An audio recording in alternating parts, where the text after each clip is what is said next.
যখন কোনো বান্দা সূরা ফাতিহার একটা করে আয়াত বলে আলহামদুলিল্লাহি রাব্বিল আলামিন, সঙ্গে সঙ্গে আল্লাহ জবাব দিয়ে বলেন হামিদানি আবদি, বান্দা তুই আমার প্রশংসা করলি। আর রহমানির রহিম যখন বলে আল্লাহ বলেন আসনা আলাইয়া আবদি।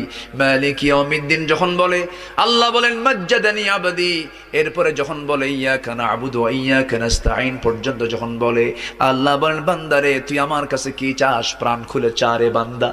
ইহদিনাস সিরাতাল মুস্তাকিম থেকে শুরু করে নিয়া ওয়ালাদ-দাল্লিন পর্যন্ত যখন বান্দা বলে তখন আল্লাহ বলেন বান্দা নামাজের মধ্যে এমন প্রেমের খেলা খেললি বান্দা, তুই যা চাইলি সব আমি আল্লাহ কবুল করলাম। ওই বান্দা যখন রুকুতে যায় আল্লাহ তখন অস্থির হন।